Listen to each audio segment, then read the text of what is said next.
إن الحمد لله نحمده ونستعينه ونستغفره ونعوذ بالله من شرور أنفسنا ومن سيئات أعمالنا من يهده الله فلا مضل له ومن يضلله فلا هادي له وأشهد أن لا إله إلا الله وحده لا شريك له وأشهد أن محمدا عبده ورسوله. قال الله تعالى في الكتاب الحكيم: يا أيها الذين آمنوا اتقوا الله حق تقاته ولا تموتن إلا وأنتم مسلمون. يا أيها الذين آمنوا اتقوا الله وقولوا قولا سديدا يصلح لكم أعمالكم ويغفر لكم ذنوبكم ومن يطع الله ورسوله فقد فاز فوزا عظيما. وقال النبي صلى الله عليه وآله وسلم: إن أصدق الحديث كتاب الله وخير الهدي هدي محمد صلى الله عليه وآله وسلم وشر الأمور محدثاتها وكل محدثة بدعة وكل بدعة ضلالة وكل ضلالة في النار أو كما قال النبي صلى الله عليه وآله وسلم. رب اشرح لي صدري ويسر لي أمري واحلل عقدة من لساني يفقهوا قولي. إن الله وملائكته يصلون على النبي يا أيها الذين آمنوا صلوا عليه وسلموا تسليما. اللهم صل على محمد وعلى آل محمد وبارك وسلم. السلام علیکم ورحمۃ اللہ وبرکاتہ. ڈیئر ویورز، میں آپ کا ہوسٹ مظہر ایوب آپ کے ساتھ آپ کے شو اسلام ان ماڈرن ٹائم میں حاضر خدمت ہوں. اور انشاءاللہ آج ہمارا ٹاپک، جیسے آپ دیکھ سکتے ہیں، کہ اللہ کا اپنے بندے کے ساتھ آزمائش کا رشتہ. کہ جو بندوں پر جو آزمائشیں آتی ہیں وہ کس طرح سے اللہ رب العزت جو ہے وہ اپنی جو مخلوق ہے اس کو ٹیسٹ کرتے ہیں. تو ایک بات تو جیسا یعنی قرآن پاک اگر ہم میں جھانک کے دیکھتے ہیں تو اللہ کہتا ہے کہ زندگی کا جو نظام ہے، خلق الموت والحیات لیبلوکم ایکم احسن عملا، زندگی اور موت کا جو سارا نظام ہے وہ اللہ نے اس لیے بنایا تاکہ انسان کی آزمائش کی جائے، اس کو پرکھا جا سکے. اور یہ چیز آپ کو شروع سے قرآن پاک، یعنی اگر آپ قرآن پاک کا مطالعہ کریں تو اللہ نے اپنے بہترین بندوں کو بعض اوقات بڑی کڑی آزمائشوں میں ڈالا ہے، اور جس کا اللہ رب العزت کئی یعنی مقامات پہ مختلف انبیاء صلی والسلام کا، جو کہ اللہ کے سب سے زیادہ برگزیدہ بندے ہوتے ہیں اور اللہ کی اطاعت میں سب سے بڑھ کے ہوتے ہیں، ان کے بارے میں بھی پتہ چلتا ہے کہ وہ ان کی بھی اللہ پاک نے جو ہے ایک ڈفرنٹ لیول پہ ان کی بھی آزمائش کی. تو اب بات ایسی ہے کہ آزمائش ہے کیا، انسان کیوں آزمایا جاتا ہے، اور اللہ رب العزت جو ہے نا وہ اپنے بندوں کو کیوں ایسی سچویشن میں ڈالتے ہیں کہ جس سے یعنی انسان اس کو کبھی کبھی بعض اوقات تو اللہ معاف کرے دین سے روگرداں ہو جاتا ہے. جیسے لوگ اکثر کہتے ہیں کہ جی مجھ پہ ساری آزمائشیں کیوں ہیں، اللہ بچائے، یہ بیماریاں میری طرف کیوں آ رہی ہیں، یہ جو حالات ہیں، گھر کے حالات ہیں یا معاشی حالات ہیں یا سوشل کسی سرکل میں ایشوز ہیں. تو یہ سب باتیں ہم کبھی جب آزمائش کا وقت آتا ہے تو ہمارے منہ سے نکلتی ہیں. لیکن اس کے برعکس اللہ رب العزت ہمیں قرآن پاک میں ایک مقام پہ سیدنا ابراہیم علیہ السلام کے بارے میں بتاتے ہیں کہ وَإِذِ ابْتَلَىٰ إِبْرَاهِيمَ رَبُّهُ بِكَلِمَاتٍ فَأَتَمَّهُنَّ. انشاءاللہ کچھ دنوں میں عید الاضحیٰ بھی آنے والی، حج بھی آ رہا ہے. تو بہت سارے حج کے مناسک اور عید الاضحیٰ کے اندر جو اس کے ریچولز ہیں وہ سیدنا ابراہیم علیہ السلام سے جڑے ہوئے ہیں. جبکہ اللہ پاک فرماتے ہیں اتم الحج والعمرۃ للہ، اللہ کے واسطے حج اور عمرہ کرو. لیکن اس کے باوجود اللہ پاک نے ابراہیم علیہ السلام کو جب آزمائش میں ڈالا، اور جب ابراہیم علیہ السلام ان آزمائشوں میں پورے اترے، تو اللہ رب العزت فرماتے ہیں کہ میں نے یعنی ابراہیم کو خلق خدا کے لیے امام چن لیا. وَإِذِ ابْتَلَىٰ إِبْرَاهِيمَ رَبُّهُ بِكَلِمَاتٍ فَأَتَمَّهُنَّ. جب اللہ نے ابراہیم علیہ السلام کو آزمائش میں ڈالا فَأَتَمَّهُنَّ، تو وہ اس میں پورے اترے. تو جب وہ پورے اترے، ابھی آزمائشیں آسان نہیں تھی. یعنی آج ہم جب قرآن پاک پڑھتے ہیں اور اللہ کی کتاب میں ہمیں مختلف واقعات سنائی دیتے ہیں، یہ اپنے وقت کی بہت شدید ترین جو ہے نا آزمائشیں تھی. تو اللہ پاک اب ایکنالج کر رہے ہیں ابراہیم علیہ السلام کو. جب ابراہیم علیہ السلام نے سب سے پہلے یہ نعرہ لگایا کہ ان صلاتی و نسکی و محیای و مماتی للہ رب العالمین، کہ میری نماز، میری قربانی، میری زندگی، میری موت وہ فقط اللہ کے لیے ہے جو کہ رب العالمین ہے۔ تو اس وقت کا جو ایک ظالم اور جابر بادشاہ نمرود تھا، اس کو، اور خدائی دعوے دار تھا اور اپنے آپ کو سب سے بڑا سمجھتا تھا، تو اس کو یہ سخت ناگوار گزرا، اور اس نے سوچا کہ اگر ایک ایسا انسان جو میری تردید پہ اتر آیا ہے، یہ اور لوگوں کو بھی گمراہ کر سکتا ہے اس کے حساب سے، ورنہ تو ابراہیم علیہ السلام اللہ کا رستہ دکھا رہے تھے۔ تو اس شخص، اس ظالم اور جابر بادشاہ نے ابراہیم علیہ السلام کو دھمکیاں دیں، ان کو فیملی کے اوپر پریشرائز کیا، اور جب وہ کسی بھی پریشر میں نہیں آئے، ایک ظالم، آپ کو پتہ ہے کہ ایک ظالم حکمران کے سامنے ڈٹ جانا ایک انتہائی مشکل امر ہے، یعنی بہت ہی ایک مشکل کام ہے جب آپ کسی کے سامنے ڈٹ جاتے ہیں یا آپ اس کے سامنے کھڑے ہو جاتے ہیں۔ تو اللہ نے یہ واقعہ قرآن پاک میں بھی نقل فرمایا کہ جب نمرود نے ابراہیم علیہ السلام کے بارے میں یہ سنا تو پہلے تو ان کو قید کرنے کی کوشش کی، پھر ان کو جلانے کی، کہا کہ میں ایک الاؤ جلاؤں گا، ایک بہت بڑا انفرنو ہوگا، اور اس کے اندر جو ہے نا تم آگ میں جل جاؤ۔ تو وہ جب یہ سب کچھ کرنے لگا تو ابراہیم علیہ السلام کو، جب نمرود کے سپاہی، آپ سوچیں کہ آپ ایک انسان کو آپ زندہ آگ میں گرا دیں، تو یہ اس وقت کی ایک بہت کڑی آزمائش تھی۔ ایک جابر بادشاہ، اس کے پاس پوری فوج بھی تھی، اس کے پاس سب کچھ تھا، وہ ابراہیم علیہ السلام کو لے کے جا رہا ہے، اور ابراہیم علیہ السلام کے پاس اللہ کے فرشتے آتے ہیں کہ اے خلیل اللہ، چونکہ اللہ کے نبی تھے، اگر آپ ہمیں بولیں تو ہم آپ کو اس سب چیزیں سے یعنی ہم آپ کی مدد کریں۔ تو ابراہیم علیہ السلام نے فرمایا کہ میری زندگی کا جو مقصد ہے وہ اللہ کی رضا ہے، میرا اگر اللہ پاک کو جل جانا مقصود ہے اور اللہ اس پہ راضی ہے تو میں جل جانا پسند کروں گا، اور اگر اللہ پاک نے مجھے بچانا ہے تو وہ بے شک سب سے، واللہ خیر حافظ، اللہ بہترین حفاظت کرنے والا ہے۔ تو اللہ رب العزت نے ابراہیم علیہ السلام کے حق میں آگ کو حکم دیا کہ یا نار کونی بردم وسلاما علی ابراہیم، اے آگ تو ٹھنڈی پڑ جا، تو سرد پڑ جا، یعنی اللہ پاک نے جس آگ کو جلانا سکھایا تھا، وہ آگ بھڑکتی تھی، اس میں حدت ہوتی تھی، شعائیں ہوتی تھی، گرمائش ہوتی تھی۔ اللہ نے اسی آگ کو کہا کہ میرے ابراہیم کا جو ایمان اللہ کی ذات پہ ہے اور وہ جو اللہ کے دین کا کام کر رہے ہیں، اللہ نے آگ کو بولا کہ یا نار کونی بردم وسلاما علی ابراہیم، اے آگ تو ابراہیم پر ٹھنڈی اور سلامتی والی بن جا۔ تو آگ نے جلنا چھوڑ دیا۔ اب میں آزمائش کی آپ کو بات بتا رہا ہوں کہ سب سے ابراہیم علیہ السلام اللہ کی ان انبیاء اور رسولوں میں سے ہیں جو بہت مقرب مرسلین میں جن کا شمار ہوتا ہے۔ تو سب انبیاء صلی اللہ علیہ وسلم جو ہے، لیکن جیسے جو اللہ پاک نے جن کو بہت سگنیفیکنٹلی جن کا بیان فرمایا، موسیٰ علیہ السلام، عیسیٰ علیہ السلام، داؤد علیہ السلام، سلیمان علیہ السلام، اور خاتم النبیین محمد مصطفیٰ صلی اللہ علیہ وآلہ وسلم جو آخری مہر ہیں انبیاء صلی اللہ علیہ وسلم کے۔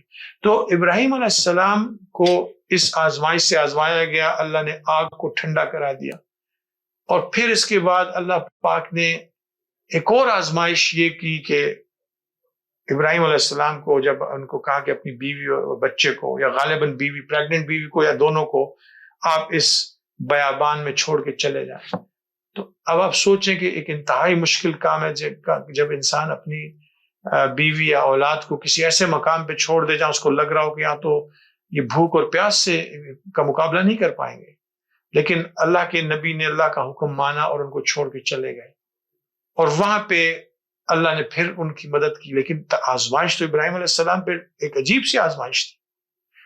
یہ الگ بات ہے کہ اللہ نے ان کی بیوی ہاجرہ کی اور اسماعیل علیہ السلام کی مدد کی، ان کو ہیلپ آؤٹ کیا، وہاں پہ پورا پانی کا ان کے لیے بندوبست کیا، لوگ آنا شروع، چونکہ پانی دیکھا، ریگستان تھا جہاں آج مکہ المکرمہ اور جہاں پہ اللہ کا گھر ہے، کعبۃ اللہ ہے، وہاں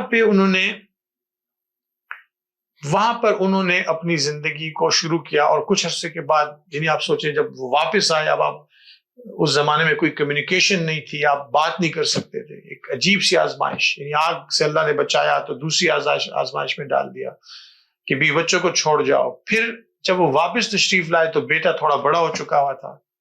اب ایسی سچویشن میں بیٹے کو دیکھا تو آبویسلی باپ کی محبت اولاد کے لیے اور بیٹے کی محبت باپ کے لیے ایک فطرتی عمل ہے۔ تو اس کے بعد یہ ایک اور آزمائش میں اللہ نے ان کو ڈال دیا کہ اپنے بیٹے کو خواب میں بار بار ان کو یہ آیا کہ اپنے بیٹے کو اللہ کے راستے میں قربان کر دو. اب آپ سوچیں کہ یہ بالکل ایک انسانی ذہن اور عقل سے ماورا چیز ہے. یہ غالباً صرف انبیاء اور مرسلین اس لیول پہ ہوتے ہیں جو اس چیز کو وہ ایبزارب کر سکیں اور اڈاپٹ کر سکیں اور پھر اللہ کے حکم کو. تو آپ سوچیں ہی نہیں اس بات پہ کہ اللہ نے جب ان سے کہا کہ خواب میں کہا، اور خواب میں دکھائی یہ چیز ان کو کہ جب بیٹے سے انہوں نے ذکر کیا، اور قرآن اس کو اس طرح سے کوٹ کرتا ہے کہ یا بنی انی ارا فی المنام انی اذبحک، کہ بیٹے میں خواب میں دیکھتا ہوں کہ میں تجھے ذبح کر رہا ہوں. یہ نہیں بولا کہ اللہ کی مجھے وہی آ رہی ہے، حکم آ رہا ہے، انی ارا فی المنام، میں خواب میں دیکھ رہا ہوں کہ تجھے ذبح کر رہا ہوں. تو بیٹے نے جواب میں دوسرا سوال نہیں کہا، بولا یا ابت افعل ما تؤمر، اے میرے بابا جان آپ وہ کر گزریں جو اللہ پاک نے آپ سے کرنے کو بولا ہے.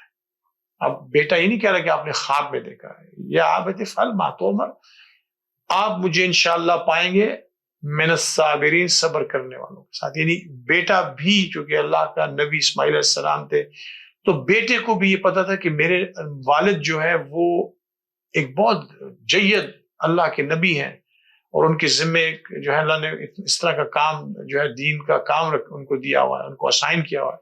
تو بیٹے نے بھی ان کو ایگزیکٹلی کہا کہ بابا جان آپ یہ کر دیں جو اللہ آپ کو حکم کر دے. ستجدونی انشاءاللہ من الصابرین، آپ مجھے صبر کرنے والوں میں سے پائیں گے. اب آرگیو نہیں کیا کہ آپ تو خواب دیکھ رہے ہیں، تو خواب ہے، it could be just a dream. ان کو پتا ہے کہ میرے والد اللہ کے رسول ہیں، اور ان کو جو خواب آتے ہیں وہ اللہ کے حکم ہوتے ہیں.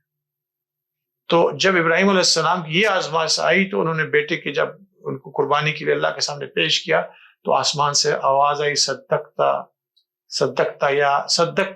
رؤیا ابراہیم، اے ابراہیم تو نے اپنا خواب سچ کر دکھایا.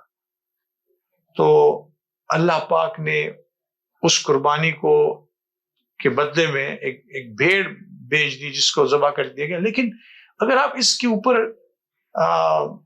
اس کا مشاہدہ کریں تو یہ کس قسم کی آزمائش ہے. تو اللہ یہ ساری جو میں نے آج آپ سے، چونکہ کچھ دنوں میں ہم انشاءاللہ حج کی طرف جانے والے ہیں اور انشاءاللہ عید الاضحیٰ بھی آ رہی ہے، تو اس کے حوالے سے بھی میں نے کہا تھوڑا سا بیک گراؤنڈ قربانی کے ساتھ کہ اللہ نے اپنے موسٹلی جو برگزیدہ بندے ہوتے ہیں اللہ ان کو بھی ٹیسٹ کرتے ہیں، اور ان کا ٹیسٹ بہت سخت ہوتا ہے. ان کو جب ٹیسٹ کیا جاتا ہے تو ان کا ٹیسٹ انتہائی سخت ہوتا ہے. لیکن اللہ پھر کس طرح سے ایکنالج کرتے ہیں کہ اللہ پھر اپنی وحی کے اندر ان کی سرٹیفیکیشن اتارتے ہیں. جو لوگ اس لیول پہ جا کے اللہ کی اطاعت کرتے ہیں اور جو لوگ اللہ کی آزمائشوں پہ پورے اترتے ہیں اس لیول پہ، آبویسلی ایک عام انسان کے بس کا وہ نہیں ہے، لیکن مثالیں اللہ نے آپ کو اور مجھے بتائی ہیں. تو اللہ پھر کہتے ہیں وَإِذِ ابْتَلَىٰ إِبْرَاهِيمَ رَبُّهُ بِكَلِمَاتٍ فَأَتَمَّهُنَّ، میں نے اس ابراہیم کو جب شدید ترین آزمائشوں کے ساتھ آزمایا، فَأَتَمَّهُنَّ، وہ اس پہ پورے اترے. تو میں نے کیا کہا، قَالَ إِنِّي جَاعِلُكَ لِلنَّاسِ إِمَامًا، میں آپ کو تمام انسانیت کا امام بنا رہا ہوں، پوری انسانیت کا آپ کو امام مقرر کر رہا ہوں. قَالَ إِنِّي جَاعِلُكَ لِلنَّاسِ إِمَامًا، تو ابراہیم علیہ السلام قَالَ وَمِن ذُرِّيَّتِي، کہ اے اللہ میری اولاد میں سے بھی امام پیدا کر جو انسانیت کی امامت کر سکے، رہبر بن سکے. امام کہتے ہیں رہبر، جو ان کی رہبری کر سکے، رہنمائی کر سکے. قال ومن ذریتی، تو اللہ نے کہا قال لا ینال عہد الظالمین، ظالموں تک جو ہے نا میرا یہ پیغام نہیں پہنچے گا. یعنی یہ انہی دلوں تک پہنچے گا جو اللہ کو سبمسو دل ہوں گے، اللہ کی طرف مائل دل ہوں گے. بھلے انسان کمزور ہو لیکن دل اللہ کی طرف اگر مائل ہے، آپ کا اپنے رب کے ساتھ رشتہ ہے، تو انشاءاللہ اللہ رب العزت نے ابراہیم علیہ السلام کو یہ وعدہ کیا کہ آپ نے اپنی آزمائشوں کو پورا کیا، میں نے آپ کو تمام انسانیت کا امام مقرر کیا. ہاں آپ کی اولاد میں سے بھی ایسے لوگ پیدا ہوں گے لیکن ظالموں کے ساتھ وعدہ نہیں.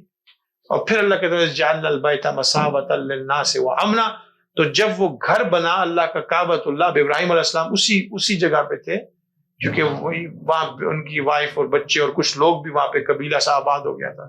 تو اللہ نے اس گھر کو جو کہ بیت اللہ ہے، جو اللہ کا وہ گھر ہے جس کو ہم حج کے لیے جاتے ہیں، تو اللہ کہتے ہیں کہ میں نے مثابۃ للناس وامنا، میں نے اس گھر کو امن اور ثواب کا گھر بنایا.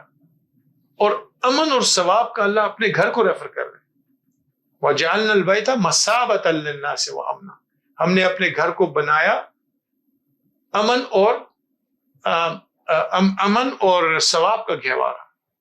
اور ساتھ ہی اللہ نے کہا فَاتَّخِذُوا مِن مَّقَامِ إِبْرَاهِيمَ مُصَلًّى. تو اب ابراہیم علیہ السلام، اب دیکھیے یہ اللہ ایکنالج کر رہے ہیں. ایک جگہ کہہ رہے ہیں کہ دیکھو تو نے جو چیز میرے رضا کے لیے کی، پہلے تو سرٹیفیکیشن دے دیا کہ میں آپ نے پوری بہترین طریقے سے آپ آزمائشوں میں پورے اتر گئے. قرآن کے اندر قیامت تک کے لیے، اور یہ قرآن لوح محفوظ میں موجود ہے، کہ اس ڈاکومنٹ میں اللہ نے ان کی آزمائشوں کو ایکنالج کر دیا کہ آپ جو نا ہمیشہ کے لیے آپ میرے برگزیدہ بندے اور آپ آزمائشوں میں پورے اترے. اور پھر اللہ کہہ رہے ہیں کہ گھر میرا ہے، ثواب تمہیں ملے گا جب نیک اعمال کرو گے، امن تمہیں یہاں پہ آئے گا. لیکن یہ دیکھو وَاتَّخِذُوا مِن مَّقَامِ إِبْرَاهِيمَ مُصَلًّى، ابراہیم کے مقام کو مصلی پکڑو. پھر اللہ نے ایکنالج کیا، پھر اللہ پاک نے ایکنالج کیا وَاتَّخِذُوا مِن مَّقَامِ إِبْرَاهِيمَ مُصَلًّى وَأَعْهِدْنَا إِلَىٰ إِبْرَاهِيمَ وَإِسْمَاعِيلَ أَن طَهِّرَ بَيْتِي. ہاں، اب اللہ نے ڈیوٹی بھی ان کی لگا دی کہ اب تم نے اس گھر کو پاک صاف رکھنا ہے. وَأَعْهِدْنَا ابراہیم و اسماعیل ان طَهِّرَ بَيْتِي، اس گھر کی طہارت جو ہے وہ آپ نے اور اسماعیل نے کرنی ہے. اس کو پاک صاف رکھنا، اس کو عبادتوں کی، اور کس کے لیے کرنی ہے کہ طہارت آپ دونوں کا ذمہ ہے. وَعِدْنَا إِلَىٰ إِبْرَاهِيمَ وَإِسْمَاعِيلَ أَن طَهِّرَ بَيْتِيَ لِلطَّائِفِينَ وَالْعَاكِفِينَ وَرُكَّعِ السُّجُودِ. طواف کرنے والوں کے لیے، اعتکاف کرنے والوں کے لیے، رکوع و سجود کرنے والوں کے لیے آپ نے اس گھر کو پاک صاف رکھنا. یعنی آزمائشوں کے بعد سرٹیفیکیشن بھی دے دی، اور پھر اللہ تعالیٰ نے ان کے مقام کو بتا دیا وَاتَّخِذُوا مِن مَّقَامِ إِبْرَاهِيمَ مُصَلًّى، جس جگہ پہ وہ نماز پڑھی ہے. یہ اکنالجمنٹ ہے، یہ بتانا ہے کہ انہوں نے اتنا ایفرٹ کیا. تم بھی میری، جب چونکہ نماز تو اللہ کے لیے پڑھی، ابراہیم علیہ السلام نے بھی ان صلاتي ونسكي ومحياي ومماتي لله رب العالمین، تو نماز تو ابراہیم علیہ السلام نے بھی اللہ کے لیے پڑھی. اب اللہ کہہ رہے ہیں کہ اکنالج ایسے کرو کہ جس مقام پہ ابراہیم علیہ السلام نے کھڑے ہو، تم بھی میری عبادت اس مقام پہ کھڑے ہو کے کرو. میری جس طرح کہ انہوں نے میری وحدانیت کے نعرے بلند کیے، تم بھی میری وحدانیت کے نعرے ویسے بلند کرو. وَاتَّخِذُوا مِن مَّقَامِ إِبْرَاهِيمَ مُصَلًّى. تو اللہ پاک نے پھر تیسری چیز ہے کہ ان کے ذمہ ڈیوٹی بھی لگا دی کہ وَأَعْهِدْنَا إِلَىٰ إِبْرَاهِيمَ وَإِسْمَاعِيلَ أَن طَهِّرَ بَيْتِي لِلطَّائِفِينَ وَالْعَاكِفِينَ وَالرُّكَّعِ السُّجُودِ، کہ اے ابراہیم و اسماعیل، میں نے آپ سے عہد لے لیا کہ آپ اس گھر کو، اللہ کے گھر کو پاک صاف رکھو. کن کے لیے؟ للطائفین، طواف کرنے والوں کے لیے، والعاکفین، اعتکاف کرنے والوں کے لیے، والرکع السجود، اور رکوع اور سجدے کرنے والوں کے لیے. آپ سب ہمارے ساتھ بھی انشاءاللہ ایک چھوٹے سے بریک کے بعد ہم واپس حاضر ہوتے ہیں. نحمدہ ونصلی ونسلم علی رسول کریم. تو ہم آج بات کر رہے تھے کہ انسانوں پہ اور اسپیشلی اللہ کے برگزیدہ بندوں پہ جب اللہ کی آزمائش آتی ہے تو اس کو کیسے ہینڈل کرتے ہیں. آج ہم سیدنا ابراہیم علیہ السلام کے حوالے سے بات کر رہے تھے، کیونکہ عید الاضحیٰ اور حج کی آمد ہے. تو یہ کانورزیشن کہ اللہ پاک نے ان کو آزمایا، ان کو ڈکلیئر کیا کہ میں آپ کو انسانیت کا امام بنا رہا ہوں، انسانیت کو بولا کہ ان کی اتباع کرو وَاتَّخِذُوا مِن مَّقَامِ إِبْرَاهِيمَ مُصَلًّى، اور ان کو ایک ڈیوٹی سونپی کہ عَهِدْنَا إِلَىٰ إِبْرَاهِيمَ وَإِسْمَاعِيلَ، اپنے گھر کی ڈیوٹی سونپی کہ آپ نے اس کو پاک صاف رکھنا ہے. ہر طرح سے آپ نے اس کو ہر طرح سے پاک اور صاف رکھنا ہے. ابراہیم علیہ السلام اور اسماعیل علیہ السلام کو کن لوگوں کے لیے؟ جو طواف کریں گے، جو رکوع کریں گے، اور جو سجدے اور سجدے کریں گے، سجدے اور رکوع کریں گے انشاءاللہ. تو ابراہیم علیہ السلام کو وَإِذْ قَالَ إِبْرَاهِيمُ رَبِّ اجْعَلْ هَٰذَا بَلَدًا آمِنًا، تو ابراہیم علیہ السلام نے اس وقت ان سے دعا کی کہ ہمارے رب هَٰذَا بَلَدًا آمِنًا وَارْزُقْ أَهْلَهُ مِنَ الثَّمَرَاتِ مَنْ آمَنَ مِنْهُمْ بِاللَّهِ وَبِالْيَوْمِ الْآخِرِ. اب آپ کمال دیکھیں کہ ابراہیم علیہ السلام اتنی بڑی اکنالجمنٹ کے بعد اپنے لیے کچھ نہیں مانگ رہے، اور لوگوں کے کیا رب اجعل ھذا بلدا آمنا وارزق اہلہ من الثمرات من آمن منہم باللہ وبالیوم الآخر، کہ اے اللہ تو اس کے مکینوں کو، ان کے اہل کو رزق کی فراوانی سے مالا مال فرما. وارزق اہلہ من الثمرات من آمن منہم باللہ وبالیوم الآخر، لیکن ریسٹرکٹڈ کر دیا کہ جو تیرے پہ اور تیرے آخرت کے دن پہ ایمان رہے ان کو یہ رزق کی فراوانی عطا فرمائے. لیکن اللہ پاک نے اس کے جواب میں کہا وَارْزُقْ أَهْلَهُ مِنَ الثَّمَرَاتِ مَنْ آمَنَ مِنْهُمْ بِاللَّهِ وَبِالْيَوْمِ الْآخِرِ قَالَ، اللہ نے کہا وَمَنْ كَفَرَ، جو انکار بھی کرے گا فَأُمَتِّعُهُ قَلِيلًا، اس کو بھی تھوڑا دوں گا. ثم اضطروا الى عذاب النار وبئس المصیر. یعنی اللہ نے ابراہیم علیہ السلام کو اس ساری آزمائشوں کے بعد جب یہ ڈیزگنیشن دیا انسانیت کا امام والا، بیت اللہ شریف کی اپنے گھر کی پاکیزگی کی ڈیوٹی سونپی، لوگوں کو فالو کرنے کے بعد بولا، تو ابراہیم علیہ السلام نے کہا کہ اس کے مکینوں کو جو ہیں مکے کے، ان کو رزق میں فراوانی نصیب عطا فرما جو ایمان لے اور آخرت پہ ایمان لائے. لیکن اللہ نے کہا کہ نہیں، میں ان کو بھی دوں گا جو نہیں لائیں گے، ومن کفر، جو انکار بھی کریں گے، فامتعوا قلیلا، تھوڑے عرصے ان کو بھی ملے گا، ثم اضطروا الی عذاب النار وبئس المصیر. اور بے شک اللہ کا جو برا، یعنی جہنم ایک برا ٹھکانہ ہے. اور اس کے بعد ابراہیم علیہ السلام کا یہ واقعہ کنٹینیو ہوتا ہے اسی کنٹینیوشن کے اندر. وَإِذْ يَرْفَعُ إِبْرَاهِيمُ الْقَوَاعِدَ مِنَ الْبَيْتِ وَإِسْمَاعِيلُ رَبَّنَا تَقَبَّلْ مِنَّا إِنَّكَ أَنْتَ السَّمِيعُ الْعَلِيمُ. اور پھر جب وہ بیت اللہ کی دیواریں اٹھا رہے تھے جو کہ نوح علیہ السلام کے طوفان میں منہدم ہو چکی تھی، گر چکی تھی، اسی لیے کہا گیا کہ بنیادوں سے اٹھا رہے تھے، کوئی نئی دیوار نہیں بنا رہے تھے. وَإِذْ يَرْفَعُ إِبْرَاهِيمُ الْقَوَاعِدَ مِنَ الْبَيْتِ، قواعد من البیت، یعنی اللہ کے گھر کی بنیادوں سے دیواروں کو اٹھا رہے. وَإِذْ يَرْفَعُ إِبْرَاهِيمُ الْقَوَاعِدَ مِنَ الْبَيْتِ وَإِسْمَاعِيلُ، اپنے بیٹے اسماعیل کے ساتھ. اور کیا کہ ربنا تقبل منا، اے اللہ تو ہمیں، ہمارے سے یہ جو ہم ایفرٹ کر رہے ہیں، یعنی اب دیکھیں آج ہی دیکھیں کہ ایکنالجمنٹ مل رہا ہے، اللہ تعالیٰ ان سے کہہ رہا ہے کہ میں تمہیں سب کچھ جو ہے نا امام بنا رہا ہوں، ڈیوٹی تمہیں دنیا کی سونپ رہا ہوں. اس کے باوجود وہ کہتے ہیں ربنا تقبل منا انک انت السمیع العلیم، اے سننے والے جاننے والے اللہ ہماری اس ایفرٹ کو قبول فرما. ربنا، پھر کہتے ہیں ربنا وجعلنا مسلمین لک ومن ذریتنا امة مسلمة لک وارنا مناسکنا وتب علینا انک انت التواب الرحیم. اے اللہ ہمیں اس کے مناسک سکھا، اے اللہ تو ہماری توبہوں کو قبول، ہماری غلطیوں کو معاف فرما، یعنی اور ہمیں ایک امت کی شکل میں بنا دے. وجعلنا مسلمین لک ومن ذریتنا امة مسلمة لک، ایک ایسی امت جو تیری سبمٹ کرتی ہو تجھے، جو تیری جو ہے نا تیرے وحدانیت کے ترانے گاتی ہو، تجھے ہر کسی سے شراکت سے پاک رکھتی ہو، تیری پاکیزگی بیان کرتی ہو، ان کا جینا مرنا تیرے لیے. وَإِنَّ صَلَاتِي وَنُسُكِي وَمَحْيَايَ وَمَمَاتِي لِلَّهِ رَبِّ الْعَالَمِينَ. زندگی کے ایسے پیٹرن پہ ہو کہ ہر چیز وہ تیرے لیے دیکھتے ہو، ہر چیز تجھ سے مانگتے ہو. تو اللہ پاک نے جب یہ سارا کچھ، یہ ساری کی ساری چیزیں اللہ نے، اللہ اکبر، ان کو یہ اب دعا مانگ رہے ہیں کہ وہ دعا میں کیا کہہ رہے ہیں کہ ربنا اذ یرفع ابراہیم القواعد من البیت، جب وہ بیت اللہ کی دیواروں کو اٹھا رہے تھے تو کیا کہتے ہیں ربنا تقبل منا، اے اللہ ہم سے قبول فرما، ربنا وجعلنا مسلمین لک ومن ذریتنا امة مسلمة لک، ہمیں ایک امت کی شکل میں بنا دے. اب یہ دعا کر رہے ہیں دیواریں اٹھاتے ہوئے کعبۃ اللہ کی. اور وہ پھر کہتے ہیں کہ وجعلنا مسلمین لک ومن ذریتنا امة مسلمة لک وارنا مناسکنا، اور ہمیں مناسک پھر سکھائے سارے کہ ہم نے حج کیسے کرنا ہے، ہم نے عمرہ کیسے کرنا ہے. وتب علینا انک انت التواب الرحیم، اور ہم پہ معافی والا معاملہ فرما، بے شک تو سب سے بڑھ کے معافی کرنے والا ہے. اور اب کمال یہ دیکھیں کہ اگر انسان عام دنیا کا حالات میں آپ دیکھتے ہیں، اگر آپ کوئی اچھا کام کرتے ہیں اور آپ کا کوئی سپیریئر عام دنیا میں انسان اگر آپ سے خوش ہو جاتا ہے تو آپ اپنے لیے بہت ساری چیزیں اس انسان سے ایکسپیکٹ کرتے ہیں کہ مجھے یہ بھی مل جائے، مجھے یہ بھی مل جائے، میں یہ بھی پالوں.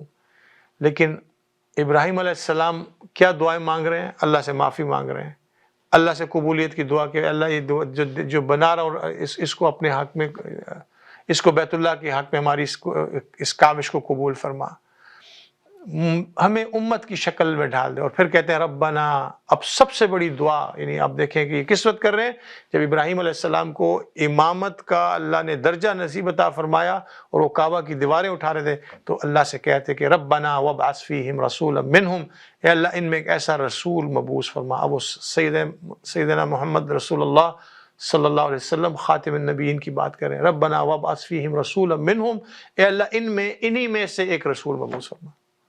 ربنا وابعث فیہم، ان میں ایک رسول مبعوث فرما، منہم انہی میں سے، کیونکہ سیدنا ابراہیم علیہ السلام جو تھے وہ عبرانی بولتے تھے، اور ابراہیم علیہ السلام کی جو دوسرے بیٹے اسحاق علیہ السلام تھے وہ سب کے سب وہ فلسطین کی طرف رہ گئے تھے. وہ ساری جنریشن اسحاق علیہ السلام یعنی ابراہیم علیہ السلام کے جو دو بیٹے اسحاق علیہ السلام اور اسماعیل علیہ السلام، اسماعیل علیہ السلام واحد وہ ان کا جو اینسیسٹرل ٹری ہے جو اس سائٹ پہ آیا، عرب سائٹ پہ، ورنہ وہ سب جو ہے وہ فلسطین سائٹ پہ تھے. جو ابراہیم علیہ السلام کے بیٹے اسحاق علیہ السلام، اسحاق علیہ السلام کے بیٹے یوسف علیہ السلام، اور پھر اس طرح جتنی وہ چین آگے جو ہے آگے بڑھتی ہے. لیکن ابراہیم علیہ السلام کی جو اسحاق علیہ السلام سے جو اولاد ہے وہ تمام کے تمام بیٹا در بیٹا اللہ کے نبی بنے. لیکن یہاں پہ ابراہیم علیہ السلام کے بعد اسماعیل علیہ السلام اور پھر رسول اللہ صلی اللہ علیہ وآلہ وسلم تک بیچ میں کوئی نبی نہیں آیا. اس لیے وہ خصوصی دعا فرما رہے ہیں کہ ربنا وابعث فیہم رسولا، اے اللہ ان میں ایک رسول مبعوث فرما، منہم انہی میں سے، یعنی اب میری اس اولاد میں سے ایک رسول خاتم النبیین جو ہے وہ آپ مبعوث فرما.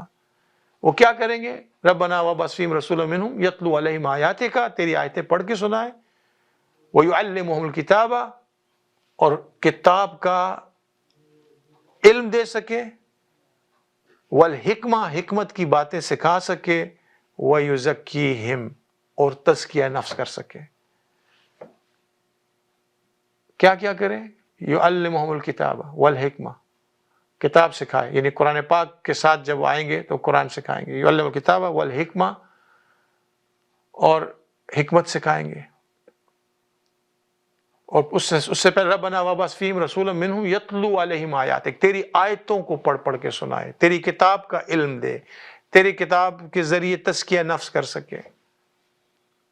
وَيُزَكِّيهِمْ، اور حکمت کی باتیں ان کو سکھائے. اِنَّكَ أَنْتَ الْعَزِيزُ الْحَكِيمُ، بے شک تو ہی سب سے زبردست حکمت والا ہے، الٹیمیٹ حکمت جو ہے وہ تیری ہے. تو آپ یہ دیکھیں اس ساری آیت، یہ سورۃ البقرہ کی آیات ہیں جو میں نے آپ کے سامنے پڑھی، اس میں آپ کو جو چیز نظر آتی ہے کہ اللہ جب اپنے بندوں کو آزماتا ہے اور انسان اس پہ پورے یقین کے ساتھ اللہ کی اطاعت پہ لگا رہتا ہے اور یہ سمجھتا ہے کہ میرا اللہ جو ہے میرے ساتھ ہے، تو پھر اللہ اس کو ایسے ایسے انعامات اور اکرام نصیب عطا فرماتا ہے کہ نہ صرف ایکنالج کرتا ہے بلکہ آج دیکھیں ہزاروں سال ہو گئے ابراہیم علیہ السلام کو، لیکن آج بھی ہم جب کعبۃ اللہ جاتے ہیں، جب ہم اللہ کے گھر میں، تو وہاں ابراہیم علیہ السلام کا ایک اورا جو ہے ان کا آج بھی موجود ہے کہ ایک انسان اس لیول پہ اللہ کی اطاعت کرے کہ آپ مقام ابراہیم پہ آپ دیکھتے ہیں جتنے بھی جو طواف، یہ سب مناسک ابراہیم علیہ السلام نے یعنی ہمیں سکھائے انیشلی، اور اس کے بعد نبی صلی اللہ علیہ وسلم نے اس کو فائنل لک اس کو دی کہ طواف اس طرح کرنا ہے اور مناسک کس طرح سے کرنا ہے. یہاں تک کہ قربانی بھی سنت ابیکم ابراہیم وہو سماکم المسلمین، یہ قربانی بھی جو ہے یہ بھی اللہ کے نبی ابراہیم علیہ السلام کی سنت ہے. تو جو لوگ اللہ کے امتحانوں پہ پورے اترتے ہیں، اللہ کے احکام پہ پورے اترتے ہیں، اللہ ان کو انعام و اکرام سے نوازتا ہے.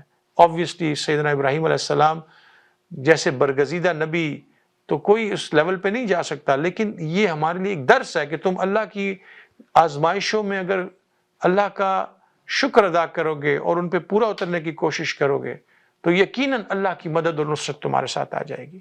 اللہ کی مدد اور نصرت تمہارے ساتھ آ کے تمہاری زندگی کے حالات کو بھی بدل دے گی، ہدایت کے رستے بھی کھول دے گی. سیدنا علی رضی اللہ تعالیٰ عنہ سے کسی نے پوچھا کہ کیسے پتہ چلے گا کہ جو زندگی کے ٹرائلز اور آزمائشیں ہوتی ہیں کیا یہ میرے اعمال کا نتیجہ ہے، مجھے سزا مل رہی ہے، یا مجھے اللہ کی قربت اس سے اختیار ہو رہی ہے، یعنی اللہ مجھے آزمائش میں ڈالے ہوئے ہیں. تو سیدنا علی رضی اللہ تعالیٰ عنہ نے اس کا جواب دیا کہ جو آزمائش تمہیں اللہ کے قریب کر دے،